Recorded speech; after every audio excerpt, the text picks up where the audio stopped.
One time, I fell asleep on the plane at LaGuardia, even before we took off. Unbeknownst to me, we never did take off. We stayed on the tarmac. And then they decided the plane, for whatever reason, couldn't fly. They took us back to the gate and announced we were getting off. I got up to get off. I thought I was in Chicago. I'm like, this is strange. O'Hare looks so much like LaGuardia. But I knew I hadn't had a drink, so I couldn't figure out what was going on. But no, insomnia is a symptom of overload. And if you're like me, you fall asleep, but you wake up somewhere between 2 and 4 a.m. And then every worry, every thought, every problem in the world you have to solve before you can go back to sleep. Fortunately, that happens approximately 1/2 hour before you have to get up. And then you wake up and you're tireder than ever. That, ladies and gentlemen, is called nocturnal variation, and it's a symptom of overload. Very, very common symptom. What about physical symptoms? Headaches, backaches, neck aches, jaw aches. That happens all the time. A few years ago, we went to go pick up my son at college at Eau Claire. And if you're familiar with Wisconsin, from Milwaukee to Eau Claire is about 3.5 hours. And as we pulled out of Milwaukee, it started to snow.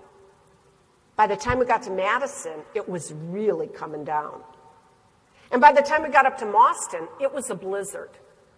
Now, those of you that are married know that driving in a blizzard with your spouse is not a marriage builder. I mean, we're arguing and cars are going off the road and things are really getting awful. We saw trucks jackknife, and all of a sudden we go past where a car had gone off the road and flipped 3 times, and the headlights were shining through the snow. My husband said, we have to stop. There could be somebody in that car. We carefully made our way to the side of the road and pulled over. And he got out and ran back where the car was.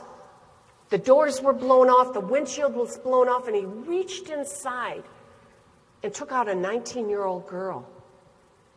Fortunately, the airbags had gone off, and she didn't seem to be badly hurt.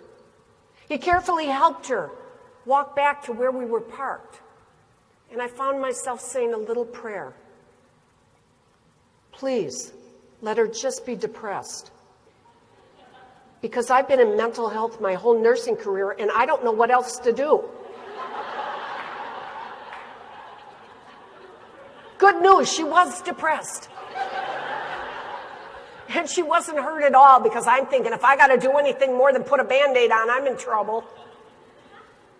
But the reason I tell you this story is because when we finally got up to Eau Claire to pick up my son, my neck was so stiff I could hardly move my head.